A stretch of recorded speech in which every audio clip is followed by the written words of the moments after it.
Okay, so I'll go ahead and call this. Do we have a quorum? Yes, we do. Okay, great. I'll go ahead and call this meeting to order. Carolyn, can you go ahead and read the beginning announcements? Yes, thank you, Ms. Sanchez. This meeting is being conducted as a virtual meeting, so I will do a roll call of all the trustees to confirm attendance. Audit Committee is Mr. Bernstein, Here. Mr. Jones, Here. Mr. Kelly, Present. Mr. Knox, Good morning, I'm here. Mr. Moore. Mr. Moore. Mr. Santos. Chair Sanchez. I am here. From the Board of Retirement, Mr. Pryor. Mr. Kehoe. Ms. Gray. Mr. Harris. Mr. Robbins. I'm here. Ms. Sanchez, Mr. Sanchez, Good morning, I'm here. and Ms. Zapanta. From the Board of Investment, Mr. Green. Mr. Kehoe. Ms. Greenwood. Staff participating in the meeting include CEO Santos Kryman, Deputy CEO Louis Lugo, AEOs Laura Guglielmo and JJ Popovich, Chief Legal Counsel Steve Rice. Internal audit staff include Richard Bendel, Leisha Collins, Christina Logan, Catherine Tunn, Christina Sun, Nathan Namek, George Lundy, and Gabriel Tafoya. Consultants include Steve Goodson from the Institute of Internal Auditors. Audit Committee Consultants, Robert Griffin. Trustees, if you would like to be placed in a queue, please use the Zoom chat option. At this time, we ask that all meeting participants to mute their mics until we are ready to speak. And now we may proceed with the agenda. Ms. Sanchez? Okay, so do we have, I apologize, my Board Vantage is refusing to let me in, so I'm just going off of the public agenda that is available.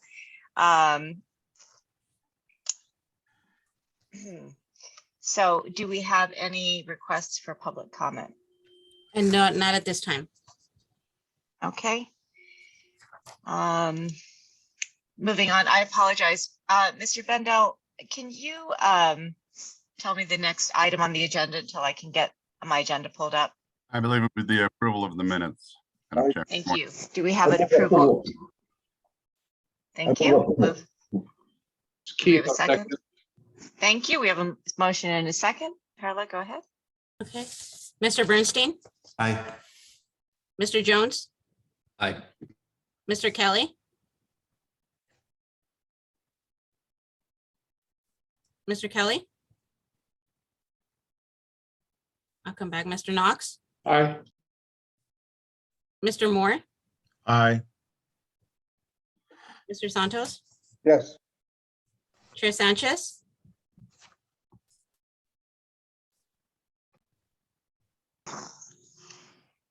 Chair Sanchez.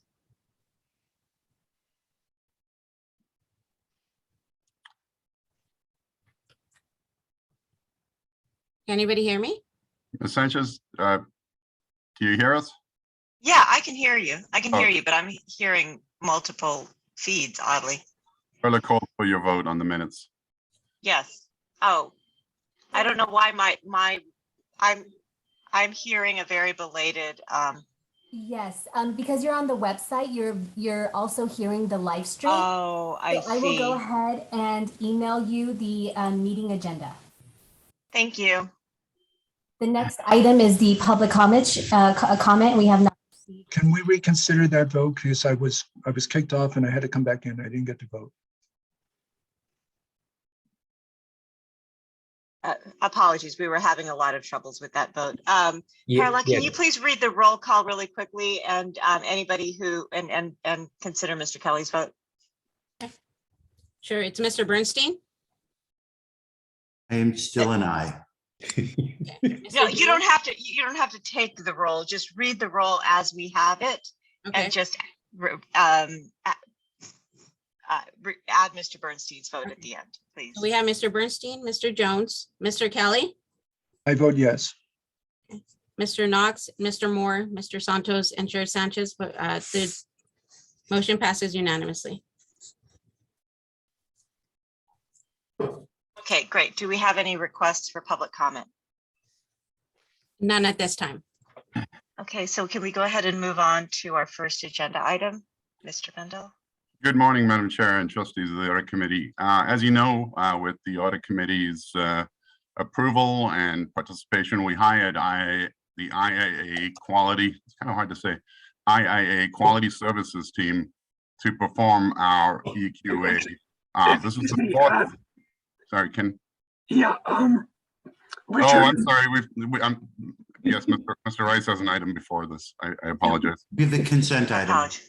Yeah. I move the Yeah. consent item. I will second it. Thank you. Perla, go ahead. Okay. Mr. Bernstein, I'm an aye. Mr. Jones, Likewise, an aye. Mr. Kelly, Yes. Mr. Knox, Yes. Mr. Moore, Mr. Moore, Yes. Mr. Santos, Yes. Chair Sanchez. Yes, The motion passes unanimously. thank you. Now, Mr. Bendel, the IIA audit. Cool, so eager. Yeah, this is the fourth full external quality assessment that we've had done of internal audit, and by far the most thorough. We're pleased to have received a generally conforms, but by no means do we feel that we've earned the right to rest on our laurels. I'm going to be introducing Mr. Goodson from the IIA shortly, and he will be talking about the 5 conformance gaps that he did find in our processes and 8 areas of opportunity for improvement. I and the team are looking forward to addressing those and improving our processes. So without further ado, I will introduce Mr. Goodson to present the results of the EQA. Good morning. I have my camera on. I promise I'm wearing a coat and tie, but I do not see my picture up there. I don't know if you all can see me or not. We do not. Regardless. It's Yeah, okay. All right, so we're going to push forward. I have prepared a high-level briefing. It's been my pleasure to work with a great team of competent internal auditors. Each one of us is a former chief audit executive, some of us in state government, others in industry. There were 3 of us on the team, and we spent quite a bit of time evaluating your internal audit department. It was a great pleasure. And I spoke with many of you to get your perspectives on internal audit. If we could go to the next slide, please. All right, so today I'm going to cover these areas that are before you. I'm going to tell you what our comprehensive coverage was. Then we'll go through the results, which would be those performance gaps that or conformance gaps that Richard mentioned, as well as some very some noteworthy accomplishments or best practices, as well as some other opportunities not related to conformance, but still opportunities to improve. And then we'll talk about the overall assessment criteria and our overall conclusion, which Richard has already let the cat out of the bag, is that your internal audit department generally conforms with the IIA standards, which is the highest rating. Generally conforms doesn't sound that exciting, but it is the objective. You really want to get it generally conforms. The overall objective of our work at LACERA was to determine whether the internal audit department conforms with internal audit standards. In addition to that, we looked for opportunities to improve, as well as highlight best practices. You can see on your screen the coverage that we included in this review. We looked at internal audit's reporting lines. We looked at their quality assurance processes. We looked at how it was organized. We looked at the risk assessment and the engagement planning process, the follow-up process as well, which was very important to your stakeholders. We looked at staff proficiency, the use of IT, the value of the department to the overall organization. We had a limited review of work papers. We interviewed clients had client and staff surveys. And we did a number of interviews. I don't remember the exact number, don't have that in front of me, but it was quite a few, more than a dozen interviews with stakeholders from the audit committee to the folks that receive your audit services to the people that do the audit work themselves. So it was a pretty thorough review. We accomplished this in a little over a week. And if we can go to the next slide, Lisa, that'd be great. As Richard mentioned, our results, we have 6 successful practices that I'll go over, 5 conformance gaps, and then 8 opportunities to improve. Next slide, please. We'll start with the successful practices. You know, auditors always like to give a little honey before we give the stuff that doesn't taste as sweet.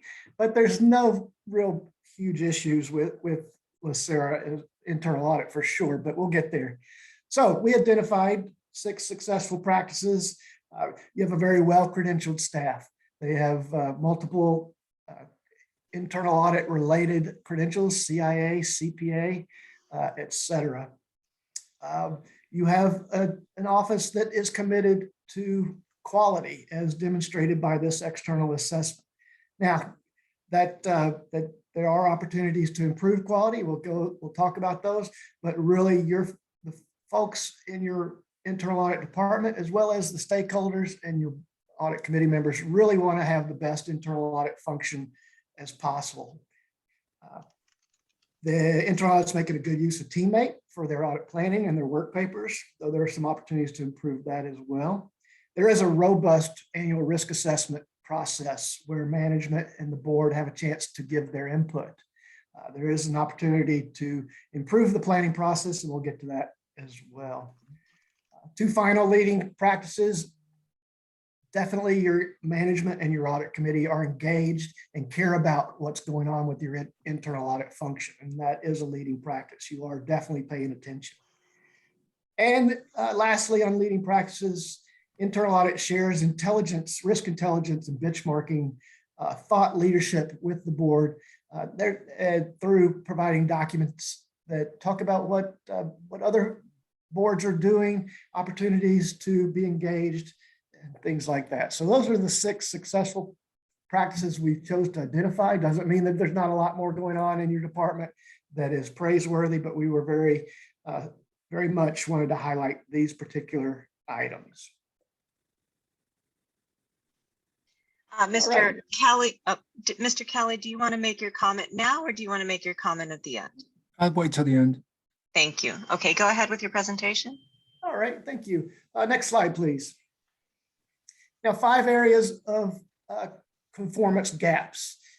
3 of these related to external audit, external quality assessment not being conducted within 5 years. That's number 2 and number 3 there. Internal audit standards, the IPPF, the International Professional Practices Framework, does require that internal audit departments undergo this external assessment every 5 years. Because it had been more than 5 years, that was considered a conformance gap. Related to that is number 3, the use of the statement that internal audit conforms with international standards should not be used unless you have the evidence provided by the external assessment, gap number 2. So during the interim, the gap between when you had your last quality assurance review, the internal audit reports should have noted that you were in conformance except for having had this external quality assurance review. That's a practice that we expect, not a major issue.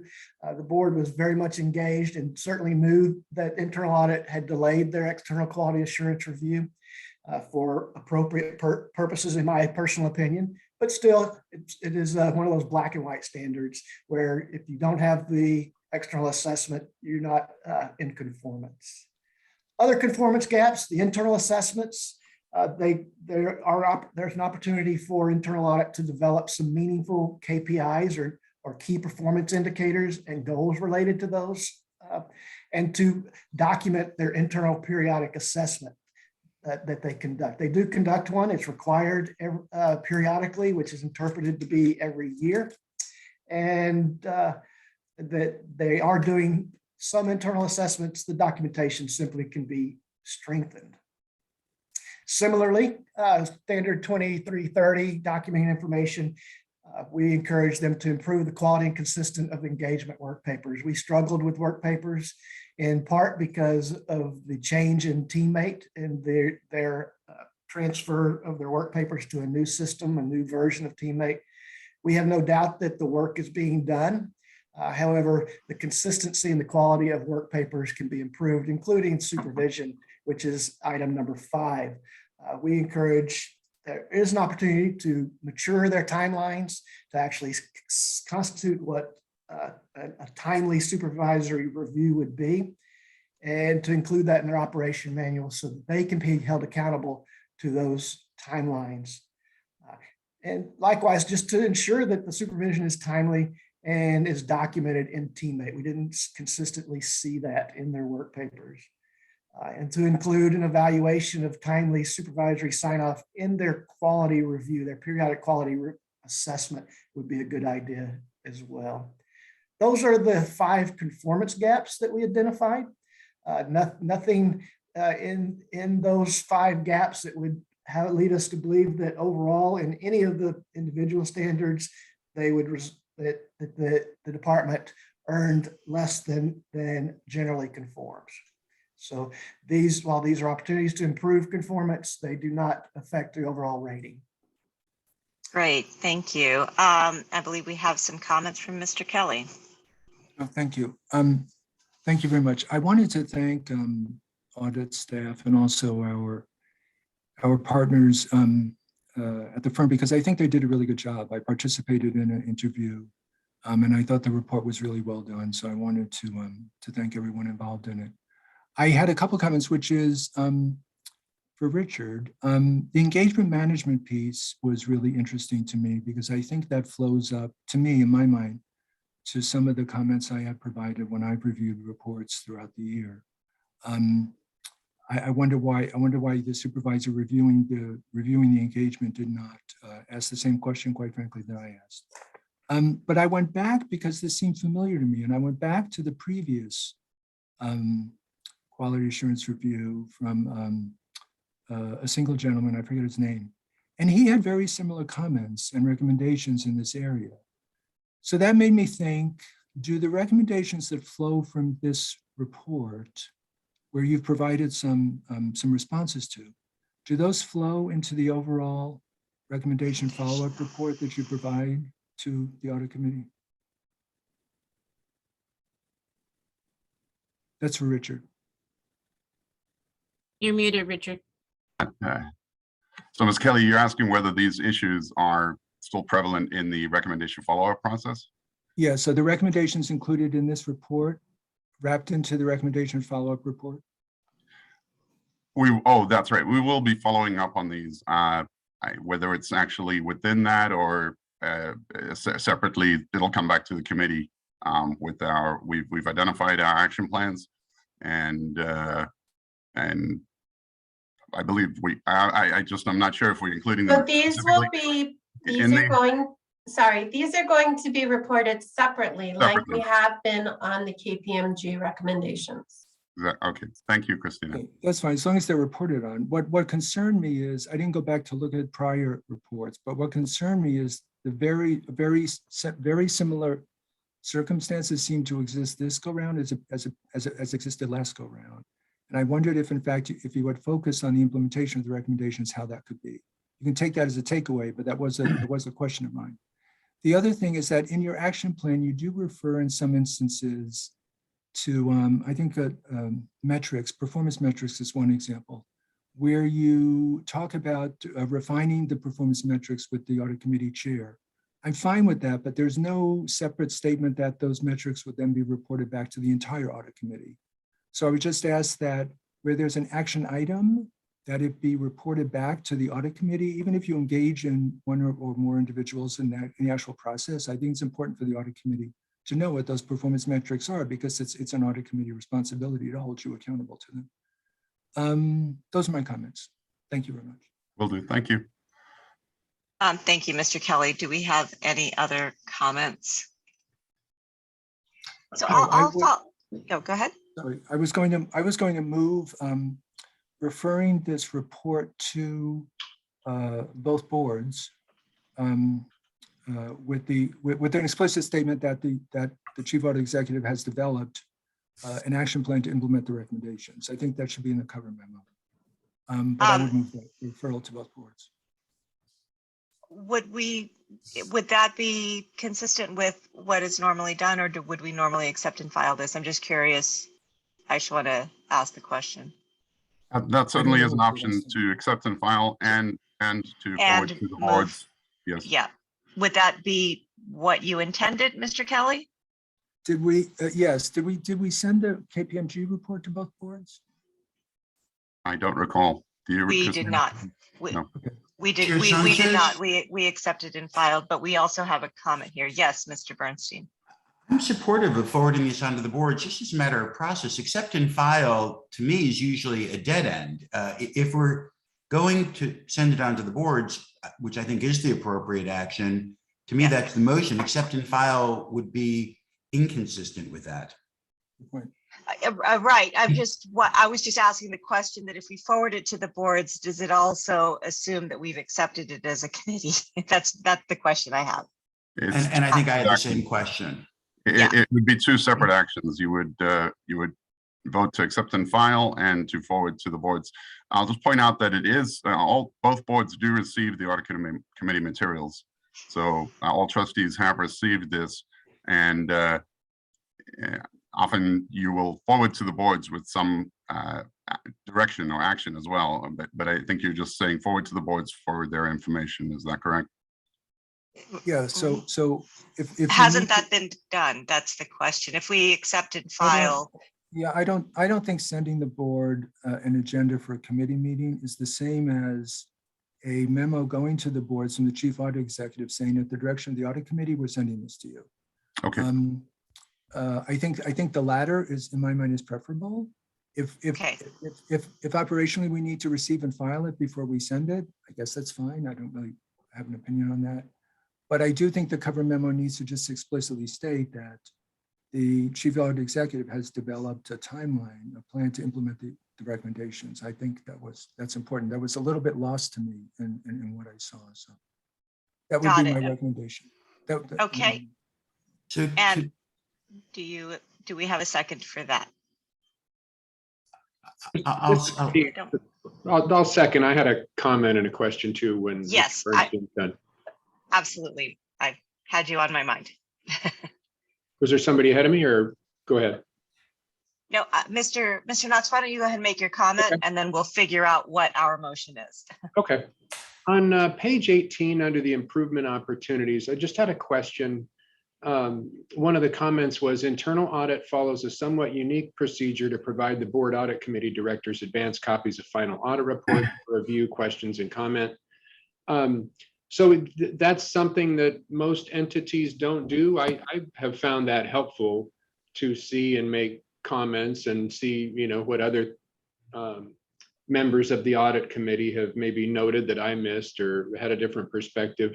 So is that going to change, Mr. Bendel, or is that just something that we're going to keep? I wasn't clear on what was happening with that. We are, as the action item indicates, we're looking at that process, surveying other funds to identify what is the best practice there, and we may make some modifications to that process. We will bring that back to the committee. We will discuss with the committee and let you know in advance of those changes what we're going to be doing there. I think the intent there is to ensure that we are, and as the IAA points out, to ensure that that it doesn't have the appearance of an independence, that it's a draft report that's going to you for review, and so that's what we want to make sure we address in terms of best practices, bringing that to you as a final report. And from what we've seen so far, the best practice really is to issue, as for the first time the committee sees the reports, would be prior to the with the audit committee package, and one of the alternatives is to send that earlier than we do right now. So we're still finalizing how we may change that. We wouldn't necessarily preclude you from asking the questions. We may not provide the questions and answers the way we do currently, in the package, but we can address the questions and or with you individually, and then allow you to bring the questions back to the committee if we haven't resolved any of your concerns. That's the way we're seeing that most other internal audit organizations are doing it. And has this the way that the audit committee has always done this previously? Not always. I think it came to be this way probably, Mr. Kelly, what, about 5 or 6 years ago? Okay. Yes. Okay. Thank you, Chair Sanchez. And I'll kind of pipe in from my experience, Mr. Knox. Normally, on other audit committees that I have served on, we receive the reports as final reports, and we may ask questions, but everything is conducted within the meeting, as opposed to, we receive the materials obviously ahead of time. But what I think we want to do is we want to ensure that we don't conduct a meeting before the meeting, because that's a Brown Act issue. And the second is that that the report stands as a final report, and that we kind of hold our team accountable for process, et cetera, as a matter of our kind of commitment as an audit committee, but that we are not seen as reviewing and interjecting our perspectives into that report. And that is my experience on other audit committees, is that we have the opportunity to review, ask questions, and that's what the meeting is for. Mr. Santos. Yes, thank you, Madam Chair. Mr. Brindle, so how long, and excuse me if you mentioned this before, how long would it take the staff to implement the corrections? I think the timelines are included. Some of them, I think, as soon as 3 months. I think the longest one we have out there is towards the end of the year. I don't know if there's any that extend beyond. I think the latest is October, as far as I recall, October 31st. Well, I think that the whatever goes to the board, if that's what the majority decides, you should include a memo stating what the staff is going to do in terms of make these changes, the timeline. I get it that sometimes the timeline may not be exact, but certainly some type of guidance as to what the staff is going to do with regards to the recommended changes. When should we expect that? And also we will want to see a regular report when it comes to when we meet, when this committee meets, for an update on where the staff is at regarding the changes. That's the only way we can hold everyone accountable, is by setting particular deadlines, if you will, or timelines, so that way we know the changes are being made in the regular report. It allows to see what's taking place. That's my humble suggestion.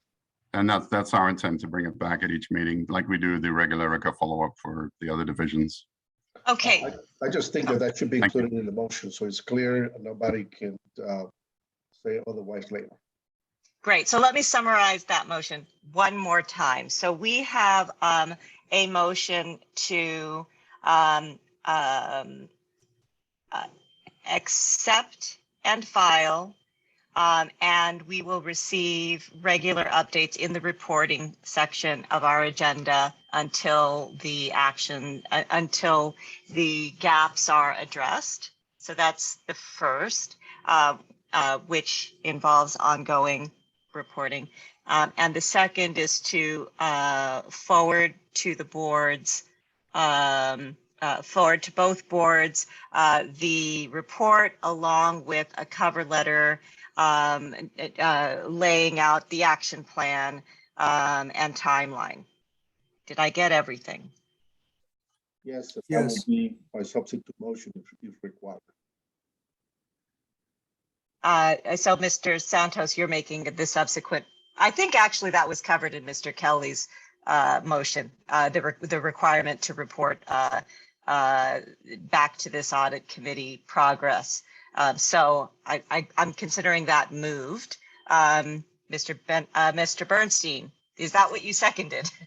It is, although I will certainly vote to support the motion. I really do think filing this report is not what we're doing. I don't, it's not a hill on which I would choose to die, but I think we like this report No, and I we're think it's a forwarding bit, it on. yeah, I think it's a bit confusing because I don't want to suggest that by forwarding it onto the board, we haven't accepted it as a committee. That's Okay. what's confusing to me. We're accepting it as a committee and we are forwarding copies to the board with the summary memo. If that is okay with the motion maker, that would be my preference as well as the seconder. That's fine. Great. Okay, Perla, you may take a roll call. Okay, Mr. Bernstein, Aye. Mr. Jones, Aye. Mr. Kelly, Yes. Mr. Knox, Aye. Mr. Moore, Aye. Mr. Santos, Yes. Chair Sanchez. Yes. The motion. Okay. Thank you. And thank you, Alex, for getting me onto Board Vantage. So our next item is the recommendation as submitted by Richard Bendel to approve the fiscal year 2022-2023 salaries and employee benefits. And so I'll leave it to Mr. Bendel to give any update on that. Yes, as you know, we brought the budget request to your February 17th meeting, but we did not include the S&EB schedule because that was not yet available for this upcoming fiscal year.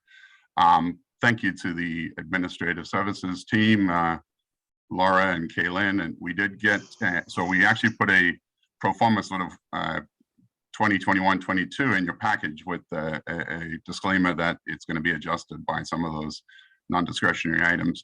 We did then provide you with a green folder item yesterday that is the actual package, barring any minor edits that may be made between now and it going to the JOGC, but that is the 2022-23 budget request and it includes the S&EB schedules. Since the February 17th meeting, at that meeting we were talking about requesting an additional position. We have decided in the wake of the EQA and just assessing what our priorities are, that we're not going to request that additional position this time. We look to fully staff the vacant positions that we have and to work on our effectiveness and efficiency. So at this point, we're requesting just approval of the S&EB schedule, S&EB budget for fiscal year 22-23. Great. Do we have any comments or a Question. motion? Question by Mr. Kelly? Yeah. Laura, where are legal expenses budgeted? If there were a lawsuit that somehow internal audit, it was reasonable to charge to internal audit. Would that actually be charged to internal audit in the year, or are they budgeted centrally and would just be charged to a central account? I missed the very beginning of your question. Were you asking about legal expenses? Yes. I believe that they are just part of the legal expense budget at this point. But I don't know that at a larger forum level, not at a divisional level. No, they're budgeted centrally. Yeah. Okay. Thank you. Okay. Any other questions? And Mr. Bendel, my understanding is that the only thing that might change is just the COLA adjustments. Is that correct? Yes, I believe maybe Ms. Guglielmo, I see she. Ms. Sanchez, the COLA adjustments are reflected. I believe the COLA adjustments are reflected in this estimate. Subject to, of course, the board's approval of those. So that could change if the board does not approve those. Got it. Okay. Any other questions or a motion? So a follow-up question to that. We are charged with recommending a budget for internal audit to the overall to the boards. Are you suggesting that the actual final budget could differ from the budget that we've recommended through this action today? If so, would it be reasonable for us to include some cushion So you don't have to come back to us? I'm a little bit confused about that. So No. to clarify, Mr. Kelly, the board has not yet adopted COLA increases for all staff. This proposed budget, as we're developing that budget, made an assumption that, made a conservative assumption that that would be approved. So it would represent the maximum amount we're discussing. Okay, got it. Okay. Should the board decide not to do that or approve something less than, those adjustments would be made, but it would be a reduction. Got it. Thank you very much. I understand from Ms. Ong too that if the staffing, if say the boards reduce the number of positions, for example, in other areas of the organization, that may have a slight impact on the employee benefits because those are fixed costs and they would be then allocated in a higher rate to us. So there'll be those edits. You may want to make the recommendation with that allowance or with that additional allowance for the COLA changes, other non-discretionary changes that may occur between now and the after the JOGC before the board approval. So if you make it with that allowance, it would not have to come back to the committee, I believe. Okay, and the allowance is simply to allow for external costs that may change outside of the scope of this budget, including the COLAs and benefit costs, that would provide. I don't know if I've thought about everything, but yes. Okay. All right. So do we have a motion? I would move it. I just don't know what. It is. I think the motion would be to approve. I move the staff recommendation with a clarification that with the clarification that there are certain expenses that may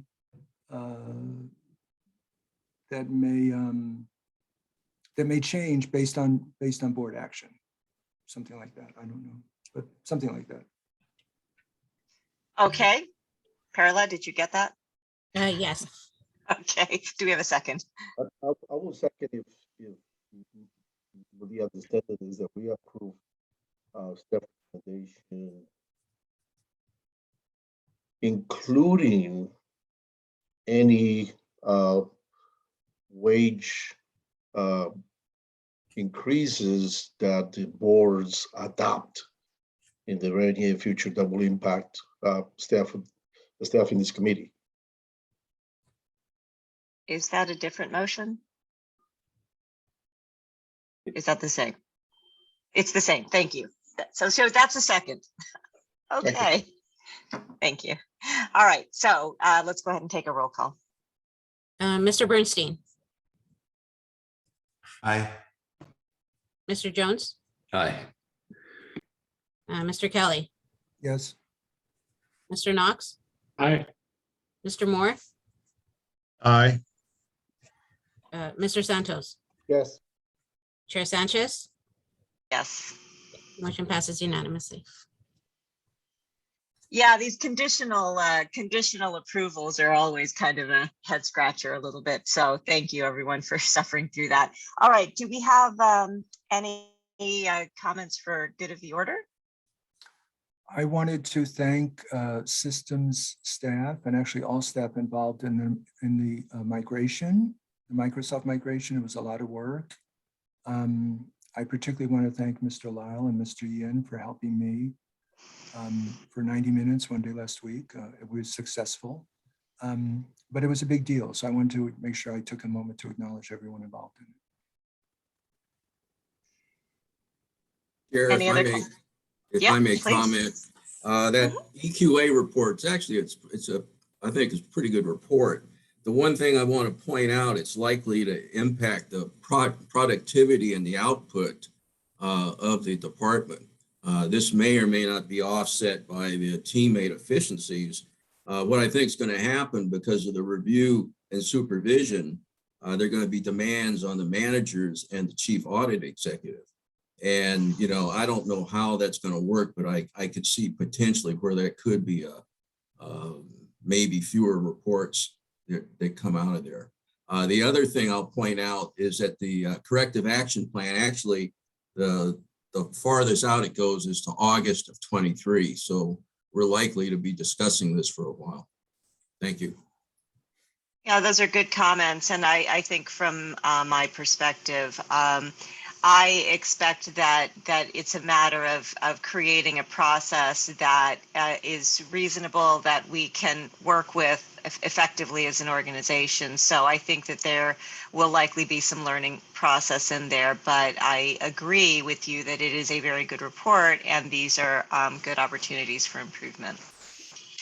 So may I qualify, notwithstanding Mr. Griffin's comments, and I agree completely. That's fair to say. It is going to, you know, possibly take some efforts on our part to ensure that we are complying with these recommendations.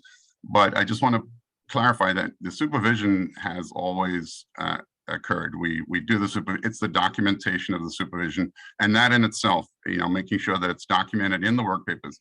So the audit plans are looked at, they're discussed between the principal, myself, and the auditor doing the work. And that is done. It's that documentation, putting that timestamp on that approval in the work papers at the right time is what we need to make sure we do. So just wanted to make sure it's understood. I understand. Yeah. Thank you, Great. Richard. All right. And any other last comments for good of the order? If not, I will take. Yep, Mr. Santos. I would like to echo Mr. Kelly's compliment to the IT. They have done a tremendous job with regards to the transition. They're very patient, especially with people like me who are technologically challenged, very patient, spend the adequate time, and it was very successful. So I totally agree with Mr. Kelly's comments that the IT staff, they do a tremendous job. Thank you. Great. All right. I will take the last good of the order comment. I just want to thank the audit committee for being so engaged. I think that was an essential and good outcome of the report. And in addition, I think that enthusiasm certainly translates to more question asking, and the engagement translates into that kind of desire to be responsive by the internal audit staff. And so I find it to be a very high class problem that we have to draw a line under that in order to ensure that we keep our business at these meetings in the public eye. So I want to say that is actually a great problem to have such an engaged and enthusiastic committee who is keeping an eye on how what the outcomes of the audits are and what this means for the risk assessment of our organization, and equally to compliment the staff for being thorough and responsive. And so I think that, we'll just move all of that conversation back into this committee forum, but just a nod that, again, that's a great high class problem to have. Many audit committees have the opposite problem. So fantastic to have that be what we have to address. So I'll take a motion for adjournment. So moved. Thank you. I guess we have 16 minutes before the joint board meeting begins. Thank you all. All right, bye. Thank you. Thank Do you. we just stay on this link, or is it a different link, Bonnie? Yes, it's the same meeting Yes, platform. please stay on the same link. Thank you.